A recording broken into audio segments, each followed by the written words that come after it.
Thank you very much, Aviv and staff. And let us begin. I'm really happy to be here on this stormy weather, on the semester break, with lots of uncertainties, political and otherwise, surrounding us. And yet, we're here together, we ventured out, the brave ones, despite everything and because of everything, to celebrate a few interconnected things. We're celebrating Itai's book, Milim Shkulot in Hebrew, or Words to Count, First Steps in Computational Literary Studies. We're celebrating the anthology of articles edited by Itai, Merinberg-Milikובsky, and Mינץ-Mנור that accompanies the book. And as the title of this evening suggests, we're also celebrating the community of computational literary studies in Israel. When I say community, or when you read community on the title, many things come to mind, namely suggesting connection, imagined or real, and a sense of identity that stems out of these connections.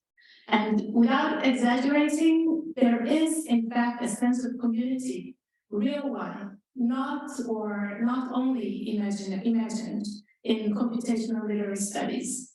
It is specifically true for the literary lab, which I have the privilege to partake in which we carry out research collaboratively. We meet often, we develop ideas together, we develop friendships too. And in some crucial ways, it is similar to a community that is not, to a real community that is before the national, if to invoke Anderson one last time. So this is a celebration of texts and of people and of the different possible networks between them. We have really great speakers and we have one surprise and music, inspiring thoughts, everything needed for a beautiful evening. And let us start with greetings, right? Our first speaker for today will be Wettstein. Professor Wettstein is the Dean of the Faculty of Humanities and Social Sciences at Ben-Gurion. He's from the Department of Economics in BGU. Some time ago, I would have think of him as coming from the other side of the world, from the other side of campus or the other culture, so to speak. But now, and especially today, I realize that opposites do not exist. So please.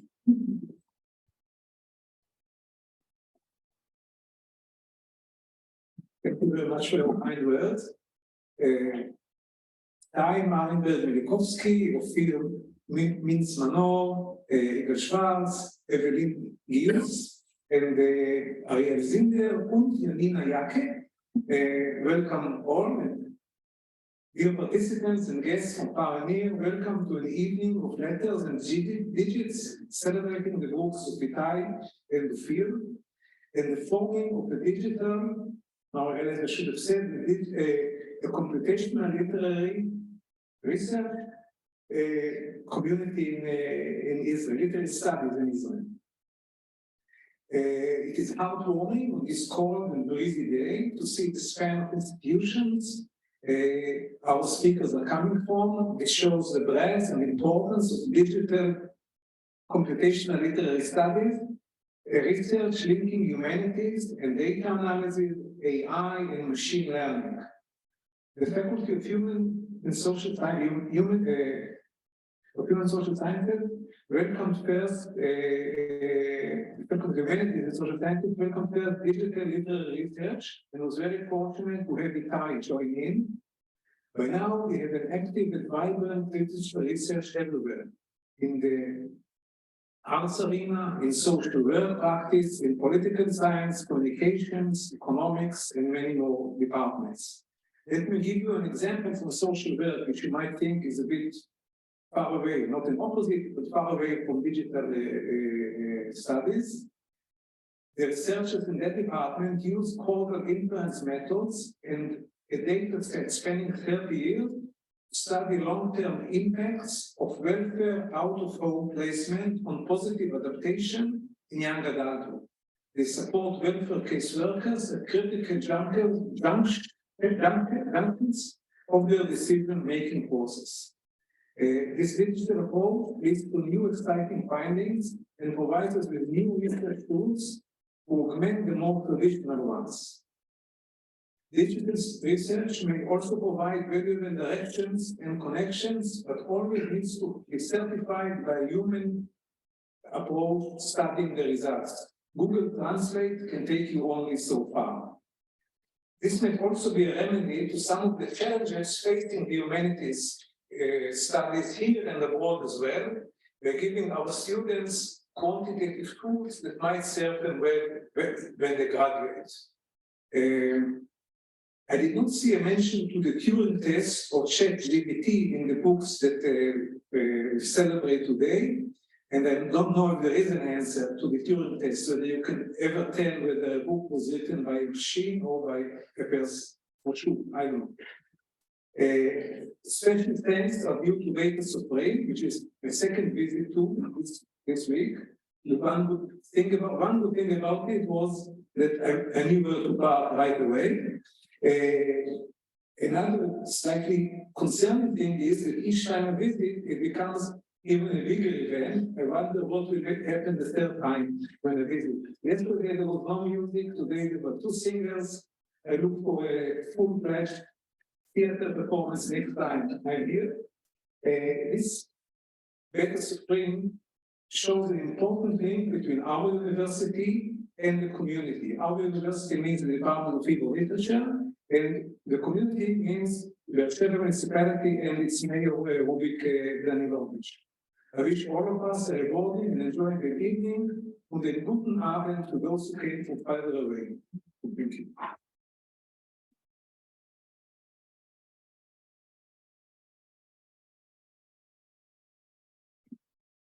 Okay, so our next speaker for today is Yigal Schwartz. Professor Yigal Schwartz is the founding director of Heksherim, the Research Institute for Jewish and Israeli Literature and Culture at the Ben-Gurion University of the Negev, and he's a professor in the Department of Hebrew Literature, author of how many? Many books, editor of many hundreds of books.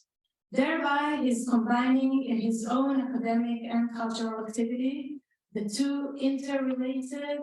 I wanted first to say the two Yanis faith, but then I was declaring that there are no opposites, so no Yanis faith, but the two interrelated concepts of counting and recounting. So, welcome, Yigal.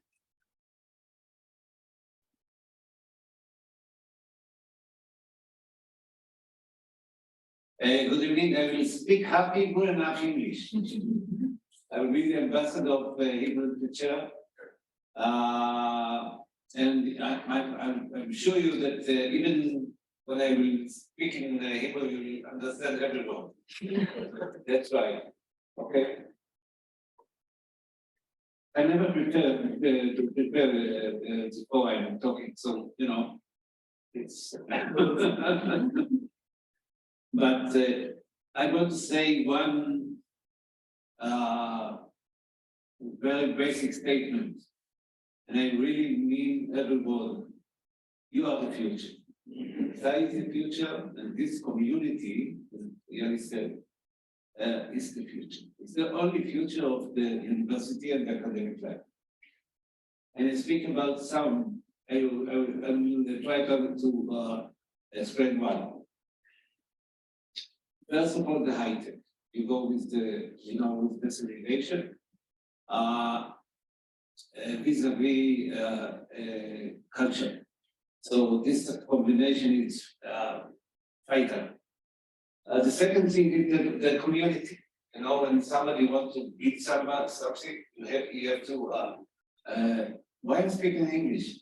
You have to be part of a group that have vision and have vector of desire. And if you go to the laboratory of Itai, you can see a group of very enthusiastic researchers, young researchers, that go with him, and he have the third thing is the international aspect. The future of the academic is only a big project that will have, you know my vision, a big project that have many components and many relations between Israeli, European, Asian, never mind, and they have to collect their own,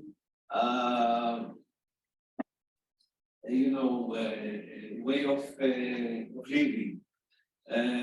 By grants, by every other kind of, and buildings are still exist. I like this building very much, and buildings will exist in a way, but that's not the point. The location is another kind of location. Location is locals with people, it's community, it's high tech, it's vision, it's togetherness, and it's anti-humanistic way of thinking. Because my friends in my department and all over the world, humanistic, are living the life alone against or with the computer. And it's the past. Without thinking together and living together. And joining, something that is full of desire, will be no future, and this is the future. And I want to bless you, especially Ophir and Itai, and you all that you are going in what I think is the only way. And also, Itai, for your leadership, I come from you. You have no idea that I come from you. I want to say two very simple things about the book. One of your book, one of the most sophisticated quality of the researcher is to say very complicated statement in very easy, in very simple way. I can think about, let's say, Menachem Brinker. There are very few academics that know to say complicated statement in a simple way. Itai is one of them. I want to bless you. I'm going to bless them.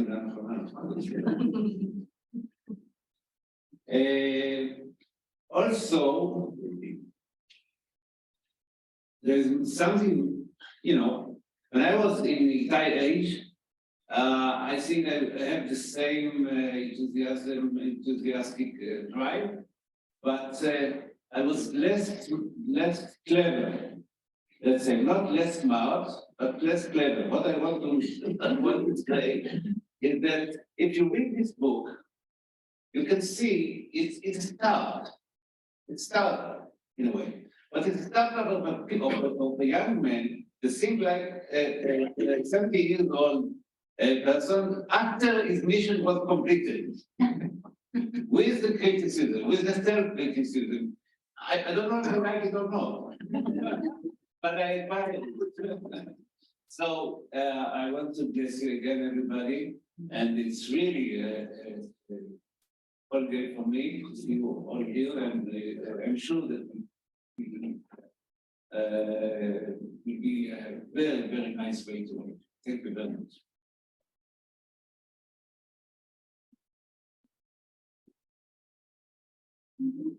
Thank you. תודה רבה, יגאל. I would like to introduce now Dr. Yael Netzer, who is the Chief Director of Research at the Hebrew University Center for Digital Humanities. She's also a teaching fellow in the Digital Humanities Center, Hebrew University, consultant in teaching at Haifa University. And as I was looking through Itai's book index, through the index of Itai's book, I noticed that besides referring to her work, Yael herself is referred to on page 67 as one of the two, in fact, founding mothers of digital humanities in Israel. The other mother is also here with us, So now we made self-conscious about the word blessing, but I feel like from the founding mother of digital humanities, the right word is blessing. It is a blessing and a greeting.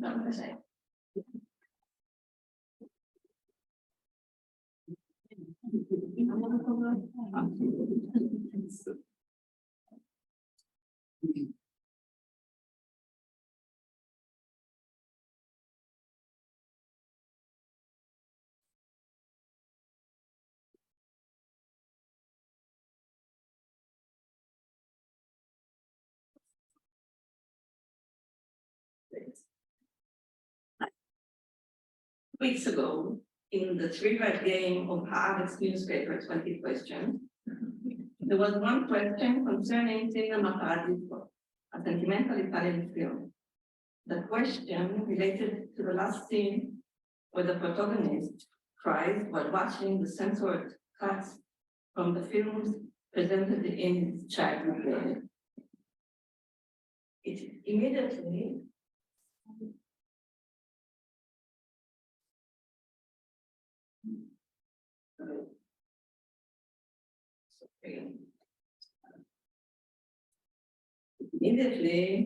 linked in my mind to the pleasure I found reading erased books, a recent book written by Chaim Weiss, a professor at the Hebrew Literature Department at BGU and also Itai's advisor in his PhD. In the story, which bears the same title as the book, the protagonist, an Orthodox high school student, is expelled from the Gemara classes and finds himself in the school's library during these idle hours.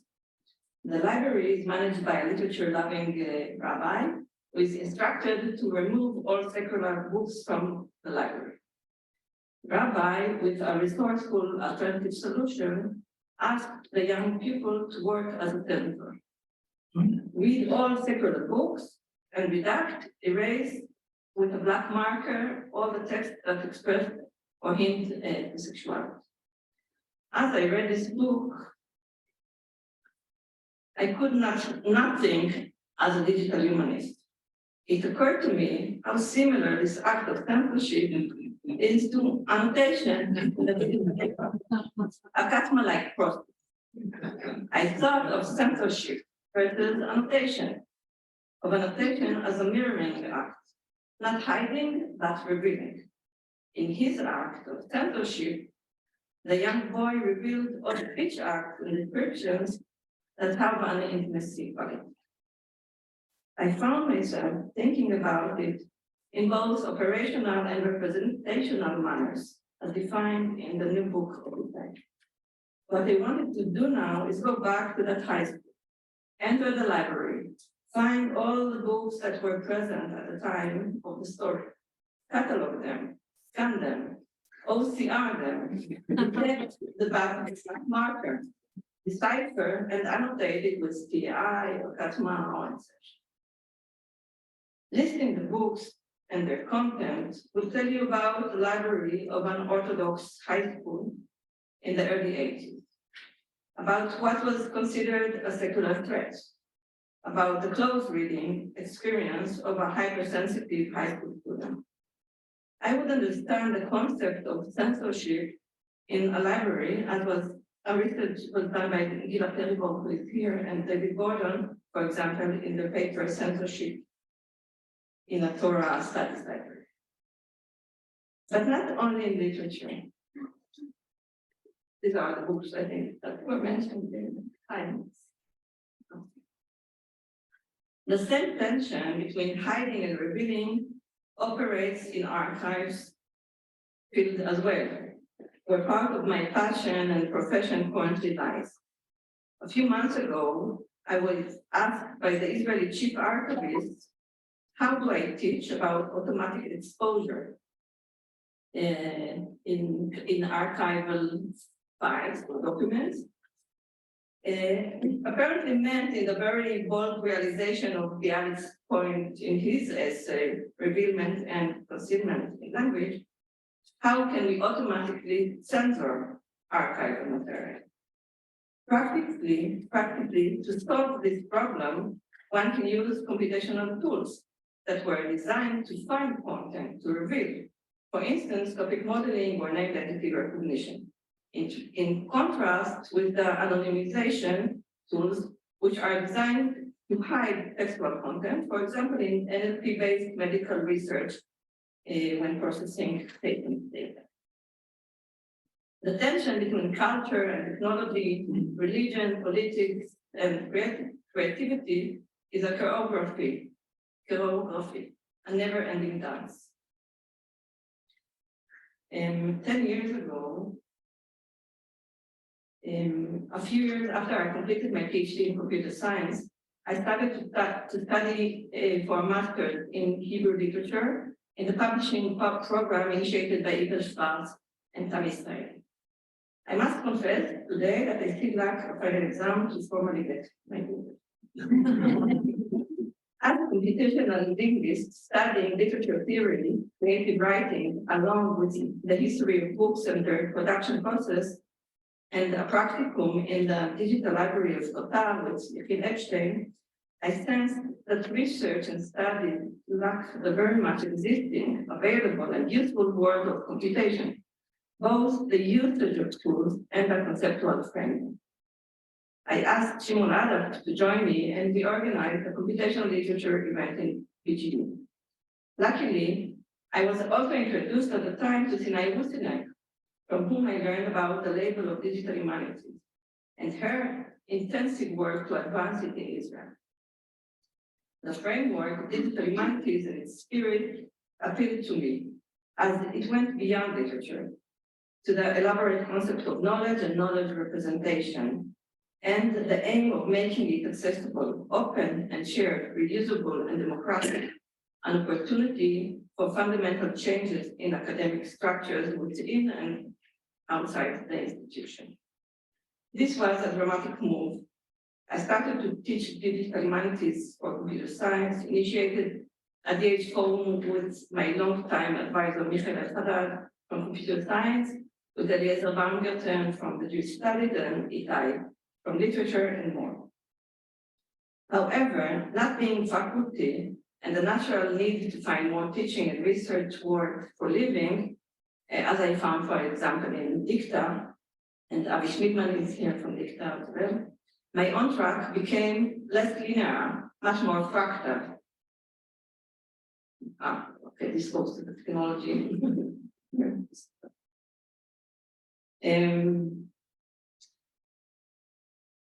Every direction further divided into smaller units and formed beautiful shapes. A journey in Wonderland, an expansion of the humanities. its methods, and the way it records and indexes and archiving, and the emerging realization of how digital is not only technical, but also an epistemological journey. Itai, a Hebrew literature scholar, my partner from the heydays, kept a stable track, laying one brick upon the other, systematically and consistently establishing the literature lab, and together with Ophir Mintz-Mannor, publishing the first textbook of DH, or computational literature, in Hebrew. It is an essential and exciting moment in the development of the field of education and of teaching. It is a pleasure to be here for me and celebrate it with you, as I'm looking forward and an interesting evening and hopefully years of joint opportunities and work.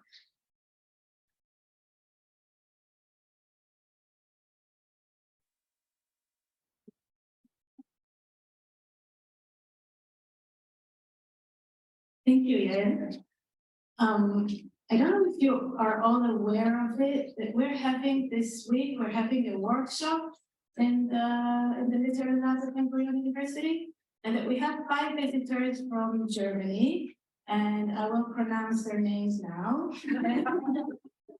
Marika Schumacher and Evelyn Hughes and Janina Yael, Dominique Stoffel and Malte Meister, who all, I hope I did not make many mistakes, who all came to us from Germany in stormy weather, in unbelievable conditions, but they made it, and we're very, very happy that they're here.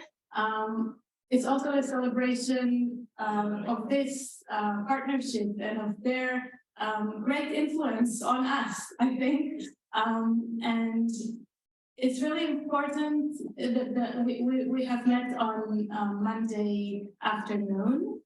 And ever since then, we've spent the time together, and we were like hours and hours of workshop and learning or deepening our acquaintance with digital tools. And the nice atmosphere, the relaxed atmosphere that they bring with us to we're okay as well, okay? But there is something that they bring with them to the room, to the lab, which is kind of, it's both thorough and deep, and yet it is very calm and patient, and thank you for that. They all share, if all of you, maybe some of you, share an intellectual as well as an actual father, right? And this is the Professor Christoph Meister. And he will also be speaking to us today. This is a surprise that he will also be speaking for us with us today. His words will be read by Dr. Marika Schumacher from the Vortex Lab in the Technical University of Darmstadt. And I will introduce Professor Meister, who is a professor of modern German literature with specialization in theory of literature, methodology of textual analysis, and literary computing in the Department of Language, Literature, and Media at the University of Hamburg.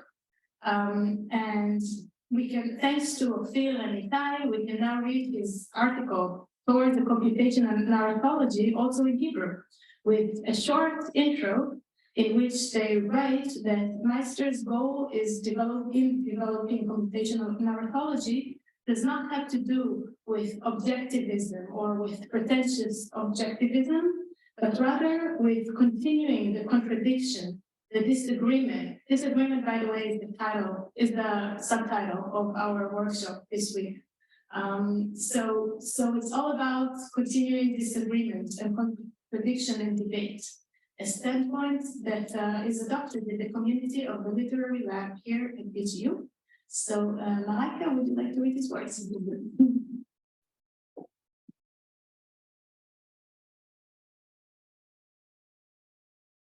Good evening. This is a surprise to you now because you have a non-trivial task, I would say, because you have to imagine now that I'm not myself, but Professor Yael is myself. And the transformation, this is actually a very nice picture because it has something magical. So the transformation starts now. Dear colleagues, humanists are an odd bunch. While the intellectual and cultural elites around the world stand in awe of a particular transformer algorithm that strings together random words so that they will perfectly agree to a statistical text model, you have decided to dedicate a full 4-day workshop to the benefits of disagreement. Such brave intellectual contravention deserves a standing ovation. Catchy rhetorical reduction aside, there is of course much more to your gathering in a conceptual and philosophical perspective. Your workshop, Mind the Gap, Disagreement, Evaluation, and Computational Literary Study, is indeed a methodological investigation that forms part of the long-standing tradition of critical discourse on the dialectics of agreement and disagreement. The question of how to bring this dialectic to fruit in computational literary studies has kept me busy for a good 30 years. My very first presentation and publication in what in those days was still called Humanities Computing dates from 1993. It was titled Consensus Ex Machina, Consensus Qua Machina. Back then, the promise of a consensus ex machina seemed so natural that the 1993 conference of the Association for Literary and Linguistic Computing chose this programmatic slogan as a conference. A few years prior, a golem-like Georg had embarked into humanities playing grounds, the computer. Some of us were brave enough to feed it paper strips with letters, which it happily chewed and regurgitated, and we were awed. And some of us then came to conclude that the computer must be the ideal automaton and machina to solve once and for all those niggly disagreements among humanists. We were at the brink of becoming true scientists and would soon be in the position to declare objective truth, just like theoretical physics.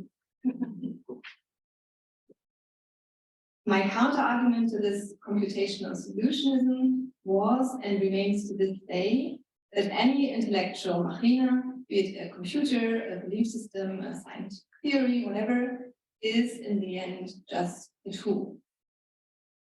True, some tools are better at a given job than others, but once you've chosen a suitable one and take a closer look at how it operates, you'll find that it can be put to amazingly different, even to contradictory uses. For example, you can use a hammer to drive a nail into the wall, but you can also use your hammer to chipple away the cement around a nail that somebody else might already have driven into that very wall. As it turns out, some of us are more interested in pulling out nails in analysis than in driving them in.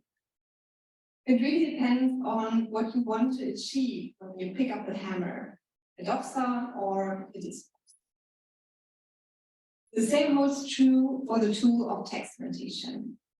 And against that background, this current workshop has revolved around the question as to how one can best operationalize both in technological and conceptual terms, the parameterization and scalability of inter-annotator disagreement. This is a fascinating and extremely important question, considering the fact that annotation, that is, attaching interpreted meta-information to a particular segment in a base layer of text, is indeed one of the oldest hermeneutic practices in script cultures. But topic aside, this particular workshop has been equally remarkable in terms of its setting and format. As for the setting, It is exactly here at the Ben-Gurion University of the Negev in Beersheba, where the first official exchange between the European Association for Digital Humanities, EADH, and Israeli DH activists took place some 9 years ago in 2014. In that year, Yael and Sinai Musinek had contacted and invited me to give 2 presentations at the BGU. The first of these was about a particular research project of mine, and in it I tried to demonstrate some of the core methodological principles of what I will nowadays term a critical digital humanities.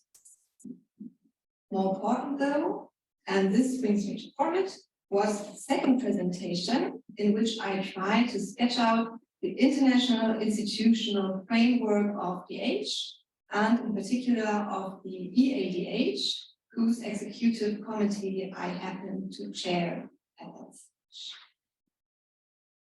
And here you are, hosting an international DH workshop at the recently established BGU Literary Lab that brought together members of the Vortex team at the Technical University of Darmstadt, from the Vis-a-Vis project, team of scholars based at the Open University of Israel, as well as the Israel Institute of Technology, plus 2 guest lecturers from the Georg-August-Universität, Göttingen and the Shalem College.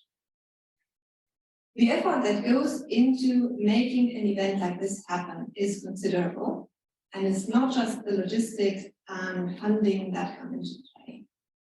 A lot of this has to do with soft activities. Most importantly, establishing and building on context over a number of years. At Hamburg University, I had the honor and the privilege to host both Itai and Opir as visiting researchers for an extended period of time. 2 colleagues who have invested tremendously in advancing DH as a new field of humanistic scholarship in Israel, and who I greatly admire for that. The importance of engaging in institutional activities is rightly underscored by the workshop's culminating public event, and its title, Redefining Reading, Computational Literary Studies in Israel, Scholarship Communities, comes with a question mark in the header. But as for me, I've already made up my mind. I believe that intellectual and institutional efforts like yours and computational literary studies in general have long begun to redefine reading on a methodological level. Yet, on a more general and conceptual level, all of these efforts at the same time also contribute to the definition of reading as a cultural and intellectual activity par excellence. Indeed, true readers, like explorers, don't shy away from the gap. On the contrary, they are drawn to it. Good luck with that. Yeah, das ist Meister.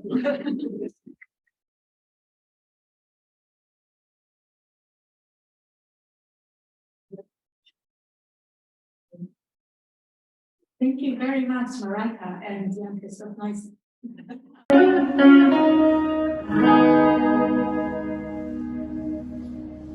אני בחור לוגי בעולם איטלי מנסה להגן כינור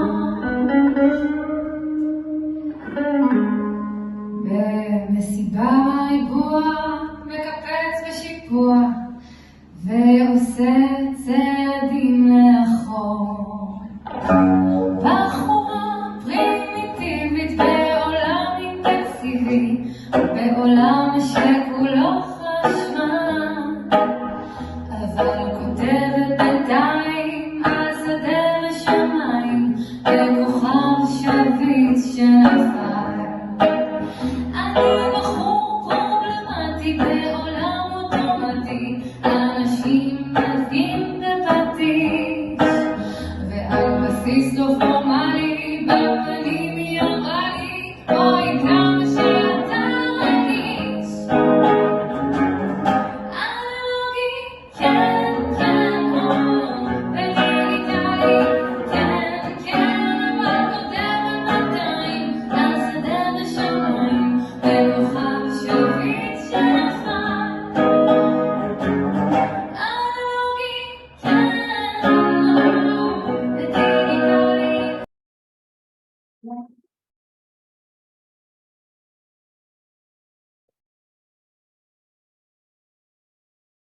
Thank you very much. I think we need to translate this the title of the song, right? Which is I am an analog guy in a digital world. So this is Once upon a time, it was said to Germany. oh really? By myself. Okay. No, but that's. So this time is the translation afterwards, so we can go over it. So we begin with our speakers now, and our first speaker is Professor Evelyn Hughes, who's a professor of digital philology and modern German literature at Technical University of Darmstadt and head of the Cortex lab there. Her research focuses on narrative theory, manual annotation, operationalization, segmentation, and conflict. She leads the development of the annotation platform Katma. Do you all know Katma? Okay. No. Okay. So afterwards is search Katma and make use of it, as well as the platform Cortex.net, where beginner-friendly materials for digital humanities are provided. And we're happy to have Evelyn with us for this week.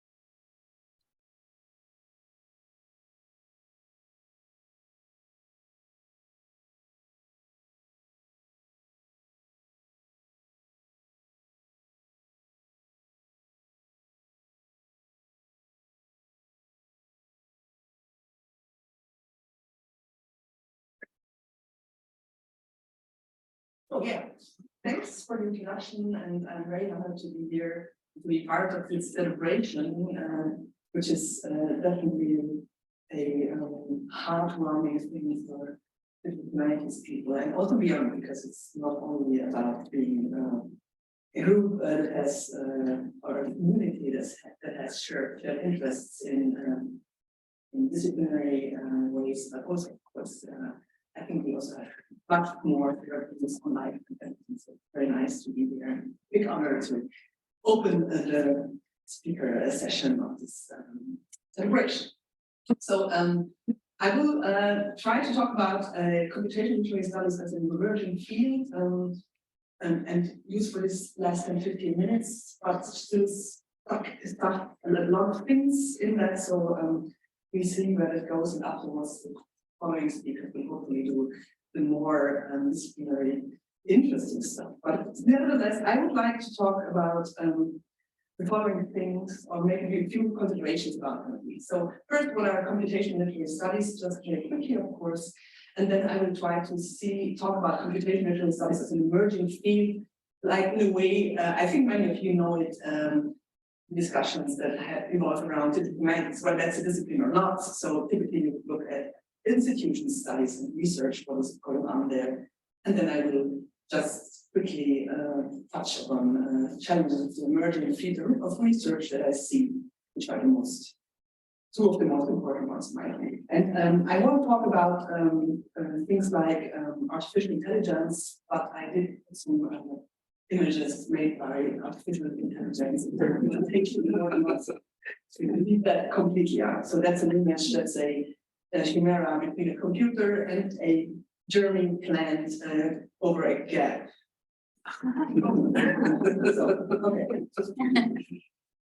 Computational literary studies is, of course, and this is now the first slide that's completely full with text, but it's going to be the only one, so don't be afraid, it's going to be better off this one. I just wanted to show that literary studies and computational literary studies, of course, are interconnected, and that, or to say, or state that they are.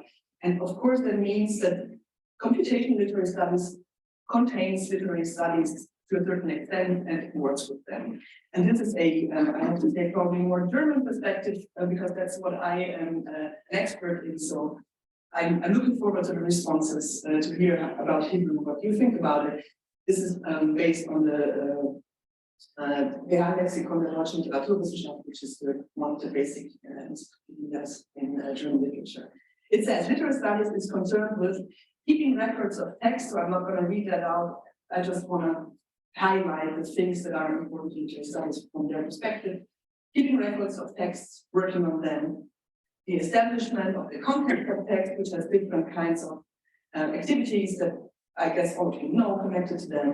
Also, the development of a very broad variety, I would say, of subject-related theories, and it also addresses itself as both theoretically but also historically.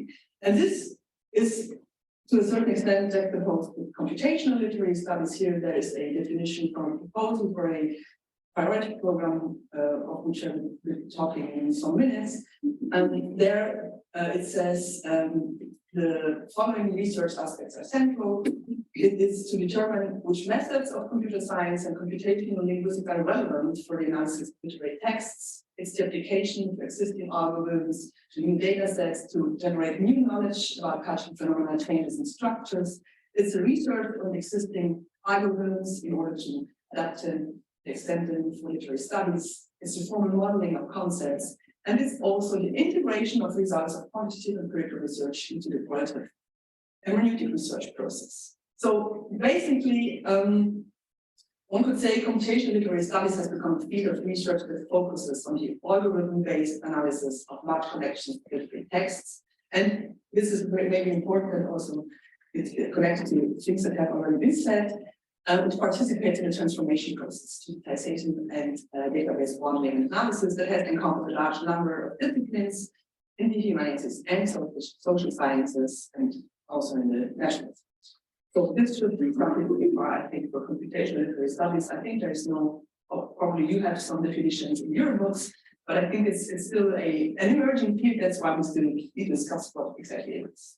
So emerging field, as I said, I'm going to look at things that have been happening mainly in Germany or German-speaking areas in the last more or less 15 years, in order to see what means emergence in that case. And I start with digital humanities, which of course is not computational literary studies, but it's much more than that, but it also includes computational literary studies. And this is a blog post by Patrick Sarle, who takes record of all the advertisements of professorships for digital humanities in the German-speaking areas. So it's Germany, Austria, Switzerland, and some other German-speaking universities in Luxembourg, for example. He has been doing this since 2008, and here you see the professorships that have been advertised. Of course, some of them are the same professorships that are re-advertised because people use different things and they have to be re-advertised. But I think it's still an approximation to the number of digital humanities professorships in the German-speaking areas, which is quite a lot, I think. More interesting even is this view. That's where you see a certain tendency over time from 2008 to 2022. If you just group this into 5-year groups, you see how much it indeed become more every year. So this is the first like is 15, then we have 40, but it's 40 in 2013 to 2007. It's not an exact representation, but it's more than double. And it's again 25 more in the last 5 years. So I think from here we can very well see that there is a rise for this kind of professorships.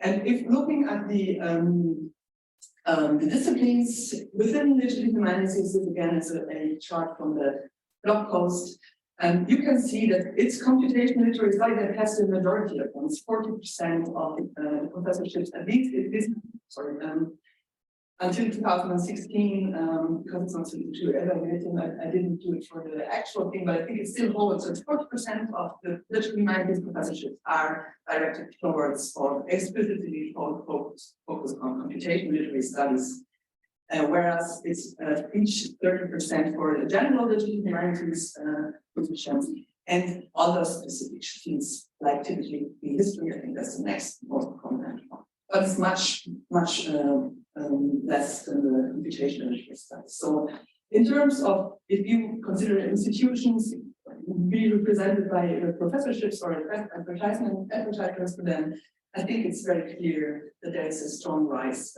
for computational literary studies in the last 15 years. I cannot say single things about the field of studies because I don't have the data for it, but I can show you something again regarding the more digital humanities part. Here, this is the Humanities course registry that shows how many courses are available internationally, and there's missing some, by the way. So go there and put your courses in there. It's an area. It's EU-based, but as you can see from the map, obviously it also records other places. And here, if you can filter this, and this is the representation of the German courses, and not excluding summer schools and other things. So this is just really BA and MA courses. And it's more than 20 BA and MA courses that are. You can study English and humanities in Germany, in this case, not in the German areas, I think. Yes, Germany. Some of them are even directed explicitly towards computational literary studies. So also here we can see, I don't know whether we can see the emergence of the field, but I think we can see that the field has some substantial size. And now finally the field of research. That's of course a very, very difficult question. So I just will be sticking to my own experience in there and showing you this. This is a so-called priority program people involved there that's called Computational Literary Studies. And this is a funding instrument from the German National Funding Agency, BFG, who funds priority programs for emerging fields. So that's explicitly the point of doing that. And it has been funded by the DFG in 2019, I think. And as a new program, and we had 10 funded projects and one associated project in the first round, and now the second one will start. And this also led to a thing that is not completely connected, but I think it grew out from there. And I noticed that it also has similar colors, but it's not the same thing. It's the Journal of Computational Literary Studies that has been funded like 2 years ago, and its first issue has appeared last December. It's the editors are all German, but it's an international editorial team, and the articles are also international. So that's also, I think, a sign for a field that it has its own journal that's also having the name in this case, which may point to the fact that it's coming more or less this. Okay, what about computational literary studies in Israel? I'm certainly not an expert to answer this question, but I still try to do some research without being a Hebrew speaker, so quite difficult. In this case, I knew what I think I know what I put up there, so that's quite obvious. And there's something that's very important that is there now. But I also did a exemplary quantitative analysis, which is probably not representative, but I liked what I found, which is that in the Literature Humanities 2017 book of abstracts, I could not find, is that wrong? I could not find contribution from Israel. I was wondering, it's of course wrong in general, but we will check that. Because we know that, we heard already that it's much longer than Literature Humanities is also present here. Interestingly, there's 5 years later, I stick to the 5-year phase, with 13 contributors from Israel. So, but of course, I mean, contributors from Israel is probably not the only way of putting it. That's clear. I'm not going to discuss this. I know that there's a lot of flaws in this. I just wanted to show you that it seems to fit to a hypothesis that the literary humanities and probably computational literary studies as well are rising in Israel as well. And probably more convincing is that we have this special edition of Jewish Studies Quarterly that is dedicated to the humanities and Jewish studies, so it's probably very much computational literary studies as well. And also the Global Base and Digital Humanities have a dedicated chapter that is also computational literary studies in Hebrew, I would say. So that's maybe the better proof of computational literary studies in a emerging field in Israel.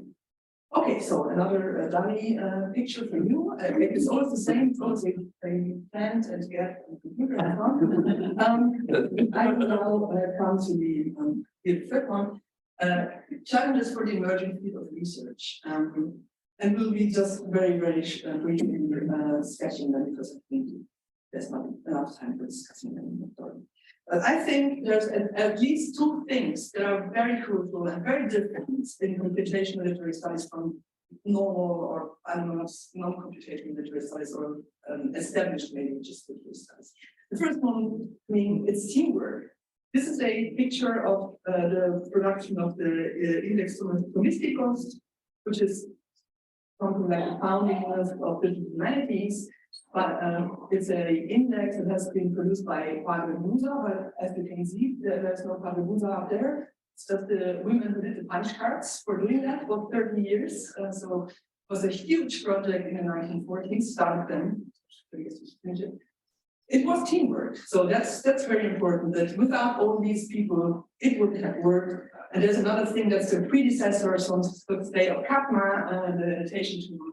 It's also, of course, it's teamwork. It's more people who do it. And that's typical if you look at literary humanities and computation literary studies things that are typically done by more people, which is great and a challenge at the same time, because it's not a thing that we're used to in literary studies and the humanities. So how to deal with this, both in terms of everyday work and also in terms of how to measure reputation, for example. Is it good to be part of an author team, or is it better to be a single author? And all these things are connected to this. So that's the first challenge. And the second one is that computational literary studies is computation. And that means it's input process output. And there is no way around that, I think.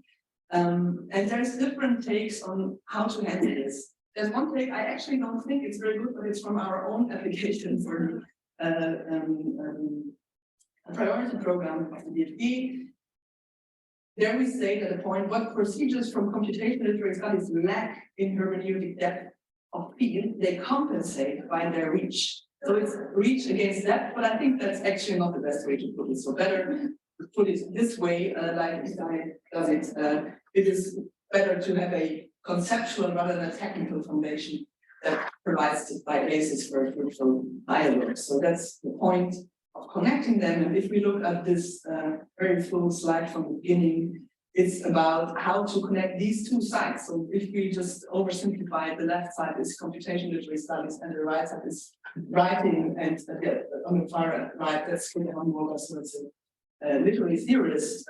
How is there a gap, or what is there in between? That's the question. And I would say, if we put it like this, yes, of course there is a gap, because we have input process output on one side, which are completely separate things, and you have to think about them like separate things. There's no way around that if you compare.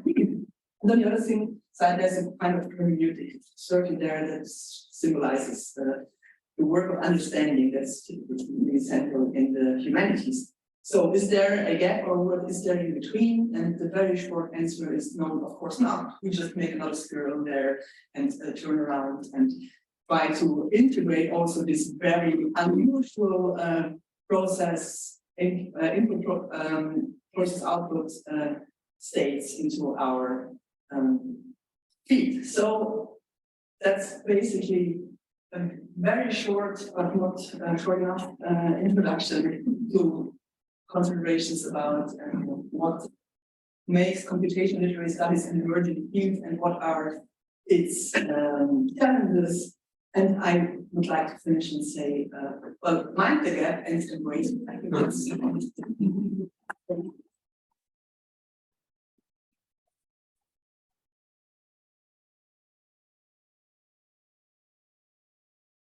this only way. Oh. This is, I wonder.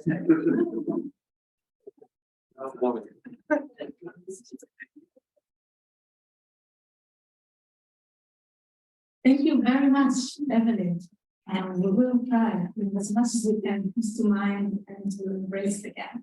Our next speaker is Dr. Ariel Zinder from Tel Aviv University. He's a senior lecturer in the Department of Literature at Tel Aviv University, where he specializes in medieval Hebrew poetry and in the study of theology and literature. But he's not with us today, and we have a recorded lecture. We have his recorded lecture. We send him good wishes for health, etc. And the title of this talk is Interpretation as a Theological Exercise, Then and.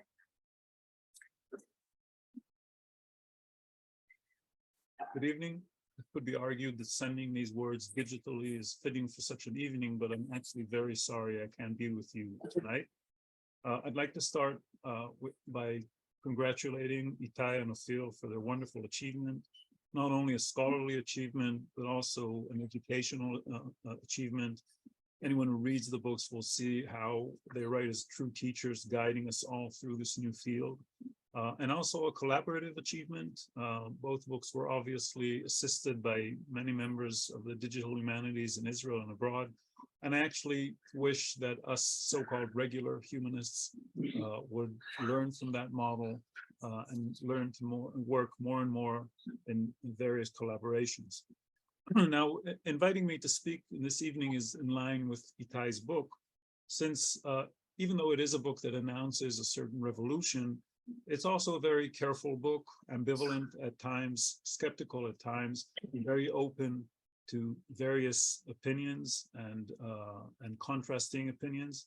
So I'm actually very humbled to be invited to such an evening, as I am a very slow reader, a very close reader, an avid reader of Jacques Derrida and deconstructive interpretation.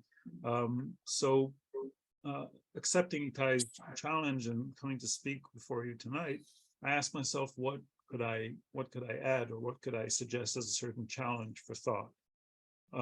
What I'd like to suggest is the question of a certain theological or spiritual dimension of the study of literature within the digital humanities.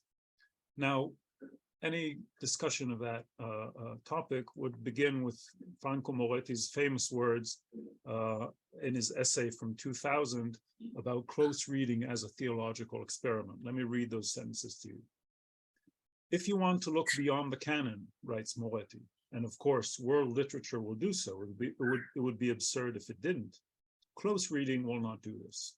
It is not designed to do it, it's designed to do the opposite.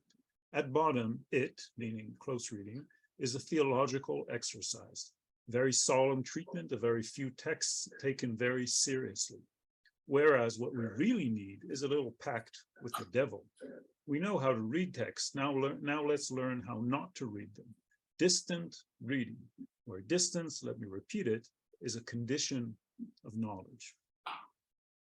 Now, from these words, we understand that what Moretti is imagining is his wish to abandon some form of vertical thinking, theological thinking, choosing a few texts and constructing a halo around them, and working instead horizontally, accumulating more and more information. In Marxist terms, we could say that it's an effort to see the actual base of the human condition, of what literature concretely really is, and opening our eyes, instead of seeing various superstructures, seeing the actual concrete form that literature has in our world. So he seems to equate moving horizontally and thinking with distance with being atheological. Now, is that necessarily the case? I'd like to argue that it is not. And there are a few examples we could give to that. Let's just make clear what we're talking about.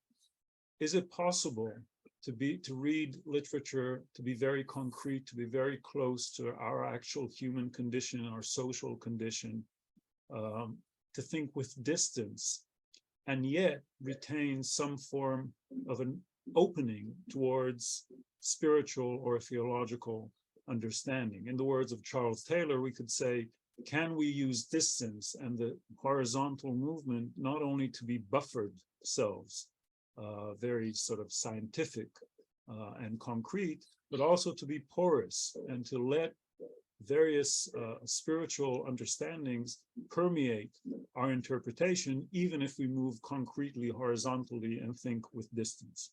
So there are two very simple illustrations to that. One is Midrash. Midrash obviously moves horizontally and works with distance. Midrash can pick up two very, very distant words within the same text, within the Bible, string them together, and produce some interpretive or spiritual or moral understanding of the human condition as a porous condition. And now Midrash is mentioned a few times in Itai's book for very good reasons, because we can think of various parallelisms between that technique and various digital techniques. So that would be one form of working concretely with distance. My second example would be from Erich Auerbach's famous essay Figura, his essay from 1938, where Auerbach, whom I should say is also mentioned in Itai's book in the very first pages, where Auerbach praises the church fathers for their use of the Roman word or concept of figura to string together various historical events or historical personae. Now, Auerbach himself describes this very beautifully. Let me just read a few sentences from his 1938 essay. Figural prophecy, writes Auerbach, implies the interpretation of one worldly event through another. The first signifies the second fulfills the first. Both remain historical events, yet both, looked at in this way, have something provisional and incomplete about them. They point to one another, and both point to something in the future, something still to come, which will be the actual, real, and definitive event. Thus, history, with all its concrete force, remains forever a figure, cloaked and needful of interpretation. So this is Auerbach's way of describing a work with distance between two historical events, a horizontal move because we're connecting various historical events or actual persons. We're not moving vertically as an allegory and claiming that an historical event represents something in the spiritual realm. We're actually stringing two very actual human events. And through their watching them and understanding both of them together, one is the fulfillment of the other, one is a promise of another event to come, we realize how much reality is cloaked and in need of interpretation. So both Midrash and Auerbach suggest we can work with distance, we can move horizontally among different words or different events, but the result is not atheological, but actually the theological experience, meaning we as human interpreters inspect the divine text as the Bible or inspect history and point to two different events or two different points in that history and invite some maybe extra human understanding to fill in the gap between those 2 points. So unlike Moretti's suggestion, there is a possibility to interpret horizontally and work with distance and yet allow some form of spiritual or theological thinking. Now, we can ask 2 questions. One, are those 2 forms, for instance, Midrash and Figura, are they still possible for us as modern interpreters? And the second question would be, how could we do that in the digital humanities? So as for the first question, well, it's a very good question. Midrash itself in Jewish history was overcome by a much more rational and we could say scientific understanding of words already in the Middle Ages. And the figural interpretation that Auerbach praises, he himself claims that after the Divine Comedy of Dante, we can start seeing its disintegration. So we as moderns are supposedly very distant from Midrash and figural interpretation, but as various shifts, especially in post-secular understanding of literature in the last few years exemplify, the energy of both of those interpretive strategies is still available, and there's a lot of interesting work going on with them. So as for the second question, is that possible within the digital humanities? So I would suggest that it is possible. Many of the techniques described in both books we're celebrating tonight are along the line of Moretti's thinking. They move horizontally. They aim at gathering an enormous corpus and using the computer just as a sort of a superhuman, able to read more, analyze more, and so on. But there are other techniques described in both books that come closer to what midrash or figural interpretation would look like, because, for instance, they expose matters of randomness. Just think of the technique of a bag of words described in Itai's book as a collection of seemingly random words that one can look at and start and use that as a provocation for thought. So in that sense, we could use digital techniques to examine, for instance, random connections between texts, between cultures, between historical events, and use that as an invitation for us to interpret the world as a cloaked reality that is always in need of interpretation. So I would very much like to see what a digital midrash machine would look like, or how digital techniques can assist us in furthering figural interpretations that do not necessarily go along the lines of Christian figural interpretation or Jewish figural interpretation, but allow us to open ourselves, and once again in the world of Charles Taylor, to allow us to interpret literature in a more porous way that is not open only to the concreteness and to the power structures of reality and of political reality, but also to various emotional and spiritual dimensions of reality and of the world. So that would be my provocation or my hope. I hope that would give enough food for thought. And I'd like once again to congratulate Itai and Ophir and the Digital Humanities Lab in Beersheba. And I hope you all have a pleasant evening.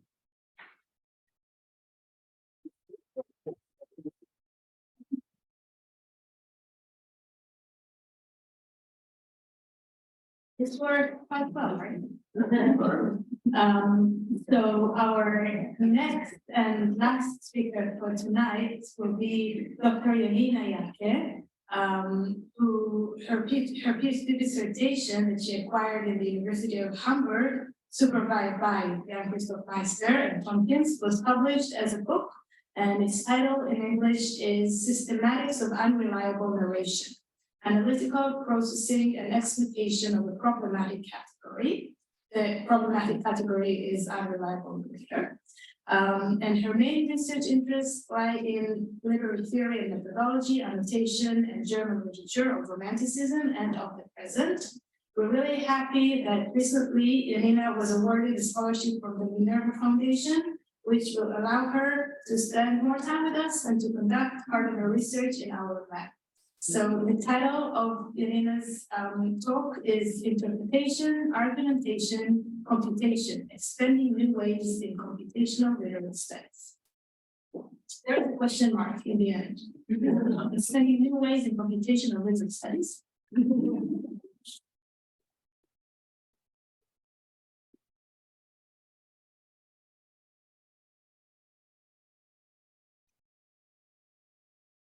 Yes, thank you. Let me start by saying how honored I feel to be invited to speak at this special occasion in this beautiful place. And let me join everyone before me, speaking before me, congratulating Itai and Ophir on publication of those two very important books and all the work and achievements that are connected to this.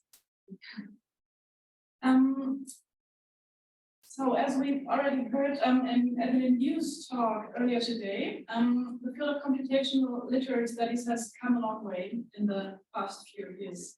And keeping in mind that one of the most important questions maybe of computational literary studies may be how humans and machines can learn from each other, as Jan Christoph Meister has reminded us in several of his publications, we have already learned a lot. For example, as computational literary scholars, we have learned that it can be wise to combine algorithm-based quantitative analyses of literary corpora with the close reading of selected texts and passages to make sense of the results. We have learned that it is wise, it can be wise to check computational models and approaches for their underlying assumptions and implications to be considered when interpreting their output in the light of literary studies interests. And we have learned that diverging and even conflicting accounts of the same literary text generated through computer-aided analysis can often be equally valid in the context of literature and may reflect, for example, the ambiguity of literary texts and the plurality of perspectives, theories, and contexts in relation to which a literary text can be read and understood. And on the other hand, as computational literary scholars, we have learned to adopt new perspectives on literary texts, both, for example, concerning our standpoint in relation to the text, for example, our distance, and the textual features to focus, for example, descriptive and quantitative aspects, and to make new findings that require new kinds of explanations or new explanations. We have also learned to sharpen our concepts and to specify what we're actually looking for in texts. And we have also learned to value the relative robustness of quantitative descriptive findings that, and to reflect on their role in relation to more traditional literary studies interests like interpretation. This is, of course, not a complete list, but it's already quite a lot, isn't it? I would say if we combine all these theoretical, methodological, and practical lessons we have already learned, we now seem kind of well equipped to find out new interesting things about text and maybe even in better ways than before. I don't know. And one might even think that conceptually we have already made the most out of the potential emerging from the combination of computational rigor and humanities' rich meaningfulness. I would like to suggest, however, that there might be a potential field of synergies between computational approaches and the study of literary texts that we merely have just started to explore.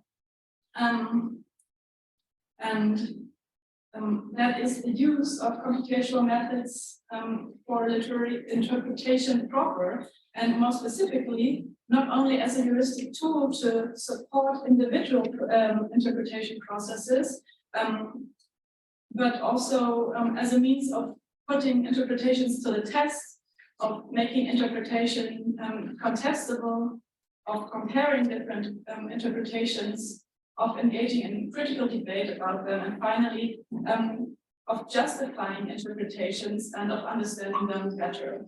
And in the following, I will share with you some ideas on why we should and how we could expand these new ways in computational literary studies. It seems safe to say that the vast majority of approaches and projects in the field of computational literary studies is concerned with textual features that belong to the realm of descriptive features. This is especially true, I think, for algorithm-based approaches. Put simply, machines can only detect phenomena that are explicit on the textual surface level. And interpretation-dependent phenomena, on the other hand, require contextual knowledge. And while it is theoretically possible to bring such components into play, in automation, for example, by including knowledge bases or something like this, the type of knowledge and inferences that are relevant in the context of literary interpretation seem far too diversified, complex, and obscure to enable a robust automated detection of interpretation-dependent phenomena in literary texts in the foreseeable future. This being said, there are, of course, several ways in which computational literary studies approaches are already more or less broadly engaging in or being made fruitful for interpretation. For example, results of algorithm-based quantitative studies of literary corpora are used as in a heuristic fashion to detect patterns of descriptive features that call for an explanation and can in this way help in developing interpretations that provide such explanations. Or they can be used in a confirmatory approach in an attempt to show that the results of, for example, statistical analyses of a corpus are in line with previously developed interpretation hypotheses. Manual annotation approaches can also pursue data or hypothesis-driven ways to use those annotations, and they have the additional possibility to capture micro interpretations of texts by encoding them manually. Other CLS approaches dealing with literary interpretation attempt, for example, to model interpretation-dependent concepts computationally by identifying their context-sensitive components and stipulating fixed contexts. For example, to develop a model to automatically identify this phenomenon in the light of a specific theory of interpretation or of literature. And yet other approaches are dealing not with literary texts, but with scholarly interpretive texts to investigate literary studies practice of interpreting. While all of this shows that computational approaches can be made fruitful in connection to literary interpretation, one may find that we might not have yet exhausted the full potential of computational literary studies in connection to interpretation. So what would that be? This potential, in my maybe personal view, would lie in assisting us. Oh, sorry, would lie in assisting us in attempts to support or to justify interpretation in a way that makes these interpretations both open to criticism and stronger by addressing this criticism. Now, this may seem a lot to ask, especially considering this is usually not even being done in non-computational literary studies. While most literary scholars, non-computational literary scholars, do try to argue for their interpretation of a literary text, they rarely make their relevant assumptions and arguments explicit. Also, as a recent study shows, when carving out interpretations in the context of academic papers, literary scholars rarely even mention possible objections against their interpretation or competing interpretation hypotheses, and even less frequently address those objections and alternatives in their argumentation. But exactly this, I think, would be required to make an argumentation supporting an interpretation strong. And let me explain this further. I think most of us would say that the interpretation of a literary text is something that can not only be developed and presented and added to a pool of interpretations of a text, but also something that can and should be argued for. And if we think so, it would be, if we didn't think so, sorry, it would be futile to refer to textual features or to passages or to context in the context of our interpretations. Now, if we think that we should argue for interpretations, we most likely also believe at least one of the two following things. Either we believe that some interpretations can be better argued for than others, though not necessarily always, there's always one best interpretation for a text. Of course, there can be several very good or equally good interpretations. Or we at least believe that we can learn something interesting about the literary text or about the interpretation when we know how an interpretation is being argued for. Let's first take a closer look at this first assumption. If we do believe that there are better or worse arguments supporting interpretation, we might still be inclined to think that there can be multiple competing criteria for evaluating arguments supporting interpretations, or that the criteria might be weighted differently. And this is most likely true, but there also seem to be some universal quality criteria for arguments. For example, it seems safe, I'd say, to say that an argumentation that very selectively lists textual features that are compatible with or seem to speak in favor of an interpretation is formally weaker in this regard than an argumentation that strives to give a fuller picture of the potentially relevant textual facts, and thus likely also mentioning facts that seem to speak against an interpretation or in favor of another. For example, this first version of arguing for an interpretation, that version of using only fitting examples and not mentioning alternatives, is compatible with the possibility that there exist more or stronger arguments against this interpretation, or the possibility that an entirely different and maybe incompatible interpretation exists that is exactly equally in line with the textual features provided.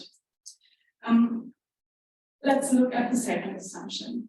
Even those of us who believe that in the context of literary interpretation, everything can be argued for, are likely to think, I guess, that we can learn something interesting from argumentation in relation to literary interpretations.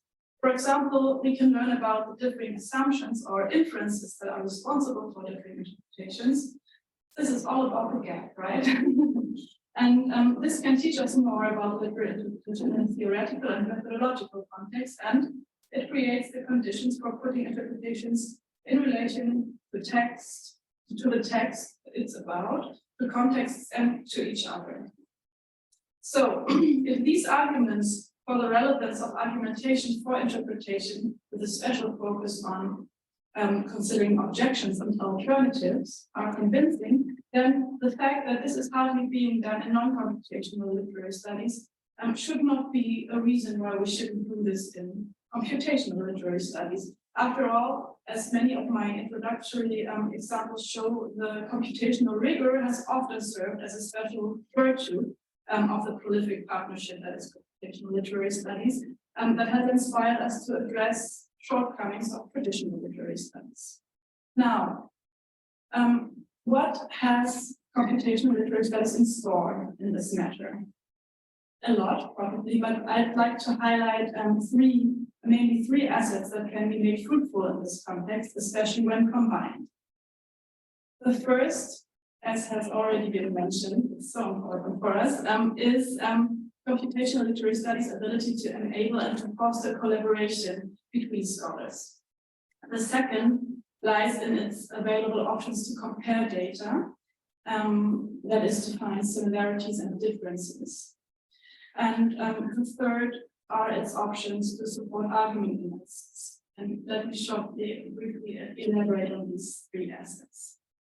So while non-computational literary studies may or still mainly holds on to the idea that of the scholar as a lonely genius comes up with innovative interpretations, collaborations are very common, on the other hand, in computational literary studies and all fields of TH.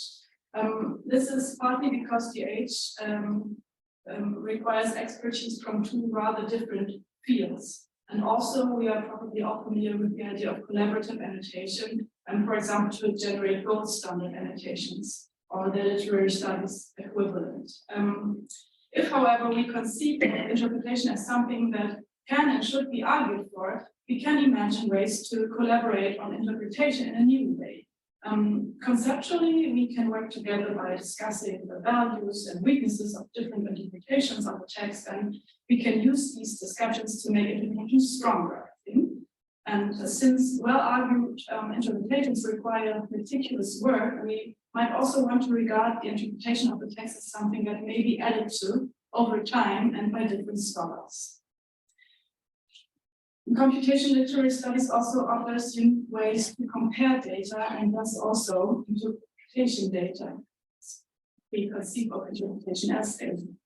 And examples are, of course, statistical means, but maybe more importantly, also visualizations that focus on comparing things, which can make comparisons more accessible. If we also bring argument analysis into the picture, we could make use of and work on enhancing argument visualization software to make the reasoning connected to an interpretation explicit. We could try to combine this software with annotation software to link text-based arguments directly to text passages. We could develop taxonomies to classify argument components that are especially relevant in the field of literary studies. And we could use means of difference analysis to automatically compare different argumentations in connection to interpretation. We could use reasoning engines to automatically test our argumentation according to certain criteria, or to automatically derive implications hidden in our argumentation, or to see how small interpretive and argumentative changes affect the overall picture. In other words, while the creative work of coming up with interpretations is still being done by scholars and not by machines, so it can be supported by the output from the application of computational methods. We can use software to support the collaborative manual analysis or other kinds of analysis of interpretation and the related arguments, and we can use the results to manually advance our interpretation. And by analyzing this data, we can also learn more about how literary interpretation works. In the long run, all this could even pave the way or the ground for automating relational interpretations or components of them if we are able to identify the parameters, foci, and contexts on which interpretations hinge. This latter aspect, however, is certainly not my main or my primary concern. Expanding literary studies in the way that interpretation of literary texts becomes a matter of actual academic debate and progress, however, is, in my view, a very desirable goal.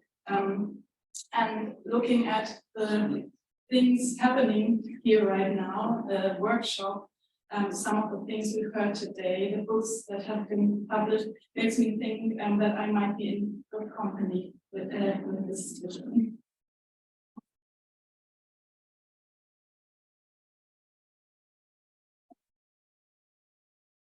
Thank you so much, Elina, and thank you for all of our speakers.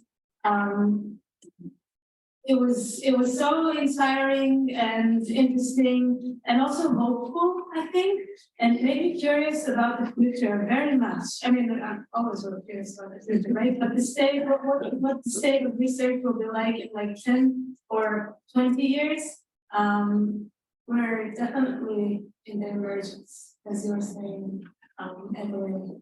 It's an emerging field, and I wonder what people look like in a couple of years. It's time for responses now. So let me welcome Ophir Mintz-Mנור, Professor Ophir Mintz-Mנור, Dean of the Academic Studies at the Open University of Israel, and the editor, one of the two editors of the Reader, right, of the anthology.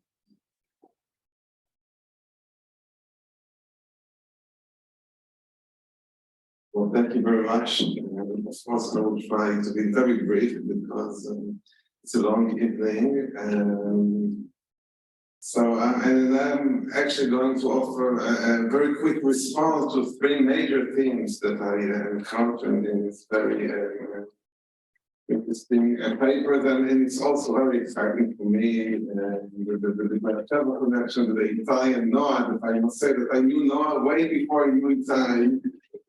And all our colleagues from Germany and from Hamburg and but elsewhere, this is what we want to be really about, and we probably agree that without that, digital or not digital, it's not wanted, we live after all other people, and this is the most important thing that we should remember.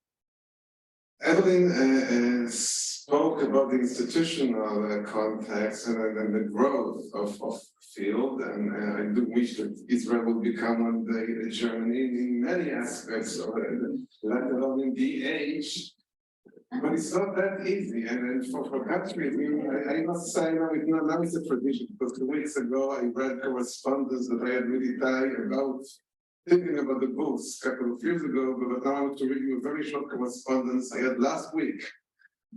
And after being, and then I think it really exemplified this emerging field and the obstacles that we have. And so I was asked to give a talk at the Israeli Academy of Sciences about, it's a garden on digital humanities, but I was supposed to offer something.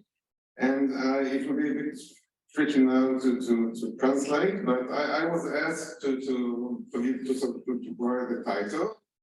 And I provided the following title, and it's going to be in Hebrew, and I'll translate. מחקר חישובי של הפיוט העברית בשלהי העתיקה. Okay, so basically a computational study of late antique Hebrew liturgical poetry. So computational literary studies. And then I get an email from the editor of the event, and I don't know about the editors in Germany, but in Israel, editors are the gatekeepers. I mean, they know what you think. So they suggest something else. No, but okay, thank you, it sounds interesting, but you suggest something else. That is not from calculated something, but rather almost digitization of fields. And then I have to go back and forth and no, this is two different things. I mean, it's one thing to digitize texts or manuscripts, no, but I'm talking about a computational study. Okay, they accepted, and then hopefully everything will go well, but I think it really exemplified sometimes the challenge to understand this is something generally different. So I found this very revealing. So this is the institutional challenge. In reference to Ariel's talk, which I found very interesting, of course, the age maybe is very small in Israel, but the study of latent youth is even more marginal. And the reality is, of course, we have Schmidman, he was also from that field, but Ariel is also a good friend, and I found he thought about theology very interesting in a different way. And his meditation or a different take on a distant reading, also very revealing, because what Ariel was trying to say that there's no contradiction between distant, scientific, and very cold, so to speak, reading and the actual reading and experience, whether it be religious or not. And what comes to mind is, and this is something that I worked on way before I started to work on digital aspects, is that the poetry, for example, the beautiful example of literature is sometimes performed, right? Let's say in synagogues, like antique synagogues, or as Ariel works in medieval synagogues. And so the texts are performed, and what we see at some of us, that the ritual experience is also a sort of reading, but it's a distant reading, because the text is so dense, there are so many allusions, and yet the congregation in different ways, the music, the repetition of refrain, is reading the text without reading it. And I think that in that sense, we can really easily connect to Ariel's suggestion that it's not either or. And it's not, and I think many of us understand that it's not either distant reading or close reading, but this tendency and this spectrum of going back and forth. And I think this is also something that we, this variety of computational literary studies are trying to advocate. And then lastly, referring to Janina's talk, there's always this question of the scientification of literary studies, which on the one hand looks something very modern, very subversive. On the other hand, we all know that many years before computers, there was a tendency to study literature as a science. Yeah, and this is very prominent in German culture, but also in Hebrew culture. We had a journal that was devoted to the scientific study of literature, regardless of computers. And so this challenge that Janina spoke about, several aspects of it, is an interesting challenge. And I think that what we bring to the table when we work with computer scientists, for example, is, and these are like, for me, I think, very basic humanistic values. One is reflexivity.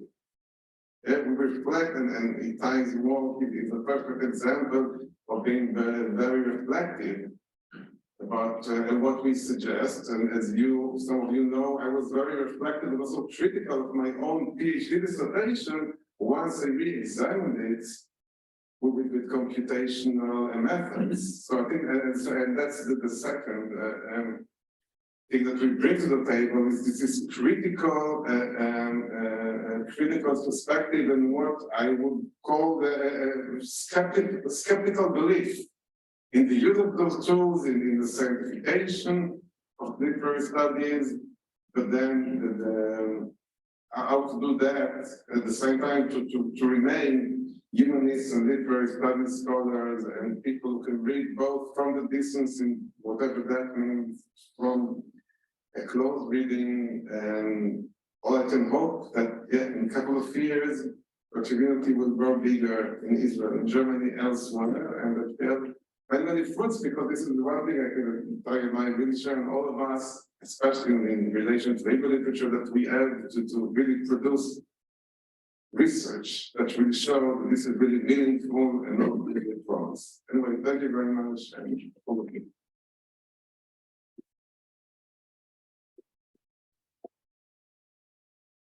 Thank you very much, Phil.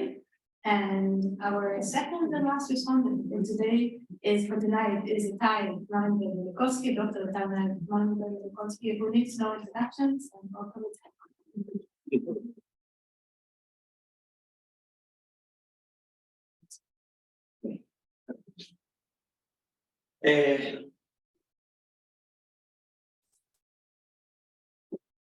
I will say a couple of words in Hebrew and then I will switch to English because I want to thank Yigal, תודה רבה על הרבה דברים שהערב הזה רק ככה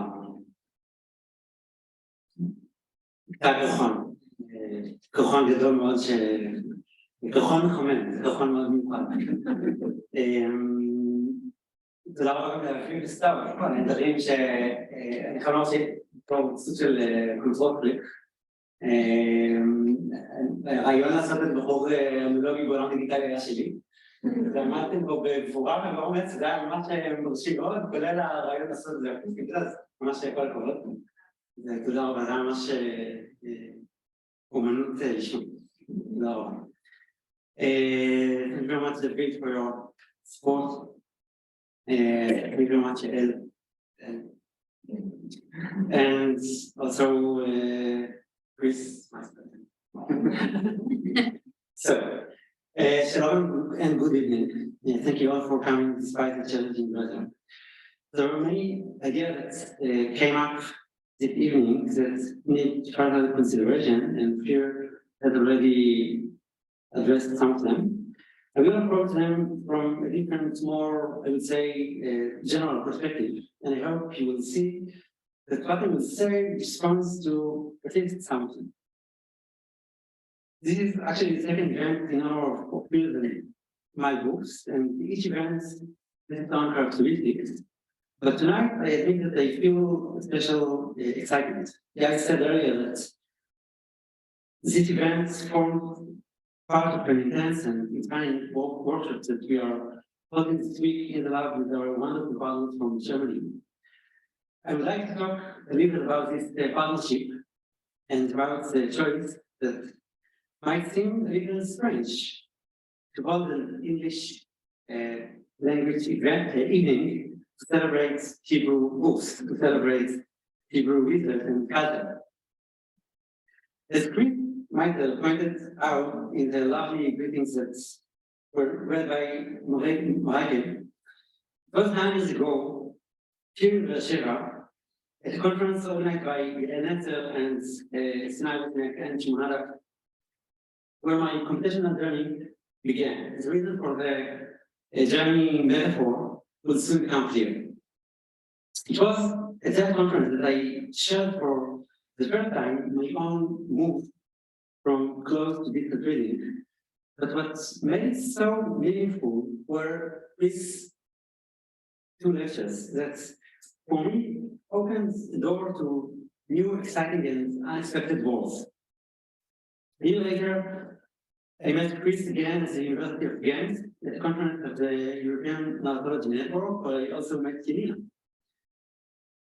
who was actually my first and excellent faculty, which was a groundbreaking experience.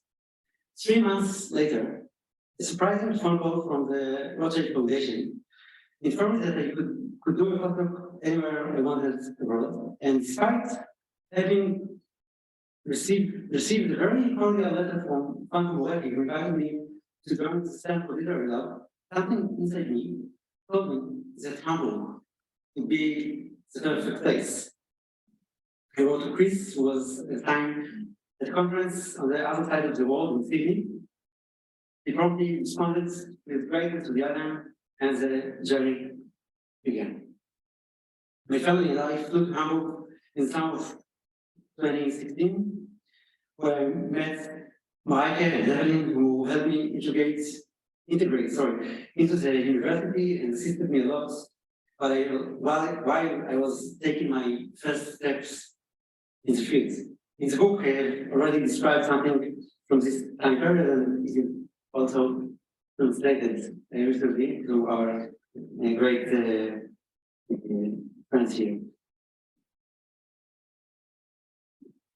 We eventually returned to Israel after 3 unforgettable years, and I established the literary lab here.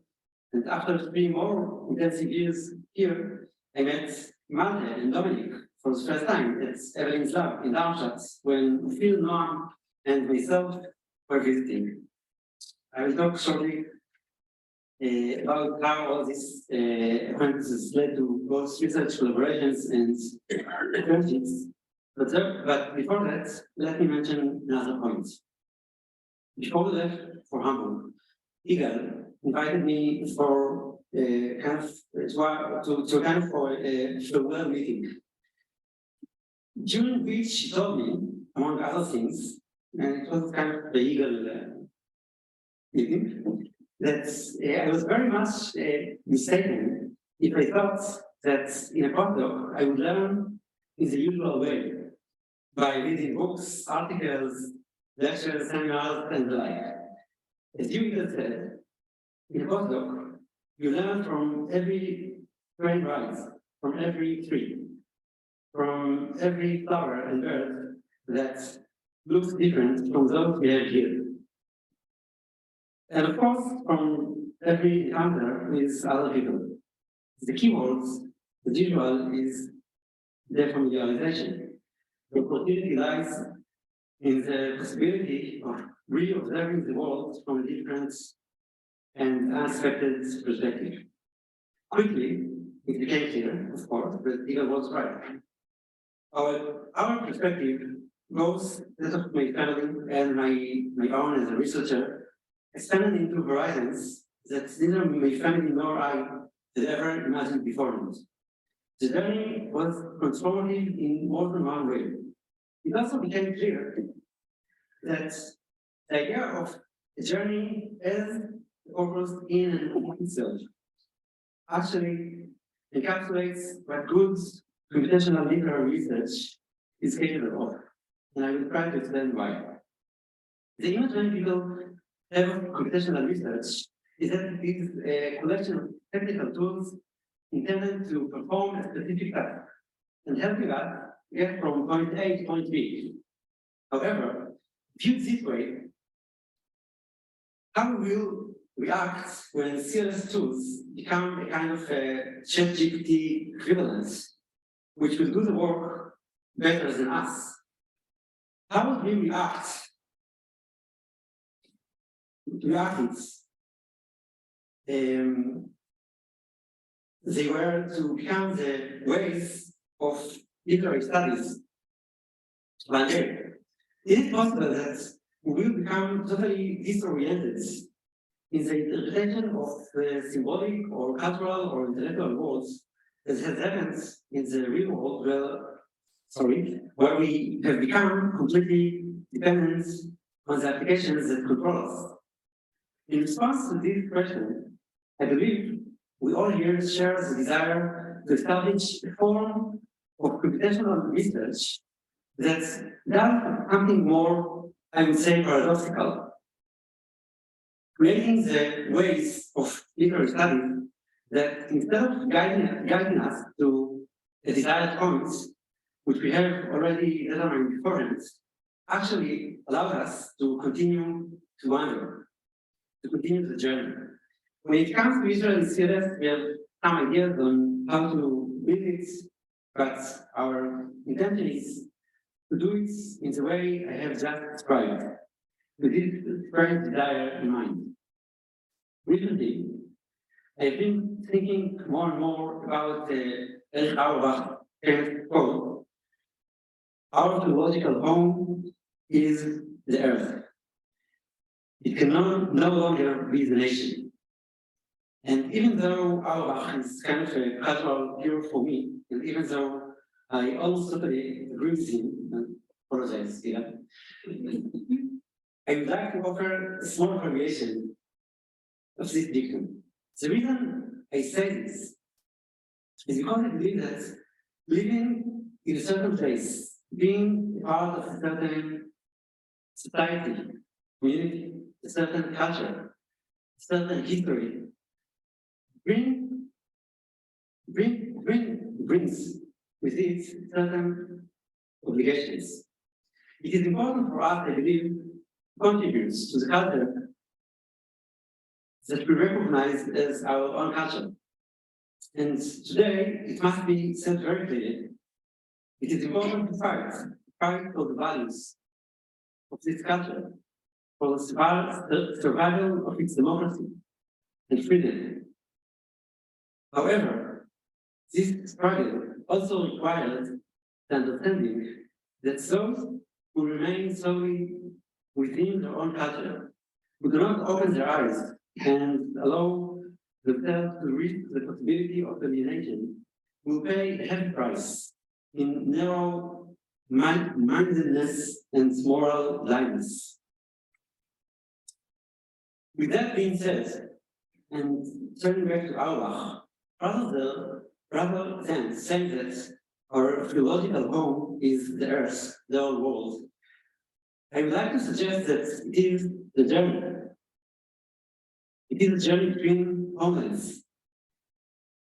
The journey between the most personal, particular, and cultural dependent circles of our identity and the right and universal ones. Aside from the intellectual fruits of this back and forth movement between different circles, I believe that our long friendship has also been enriched in some way by it. And here I want also to express my thanks to team lab members who are actually privileged to say that you're one of my best friends. I would say Yael and Noam. תודה רבה. לכן על הכל. So, once again, I want to thank you, Evelyn and Irina and Mike and Marte and Tommy, and all of you, for being here with us, being in the deepest sense of the word, and for taking part in this event. And I wish all of us to continue the journey together, to move between worlds, and to set out to build our joint and, so to speak, mobile theological home, rather than some too easily predefined destination. So, shalom חברים, להתראות, auf Wiedersehen, and thank you very much.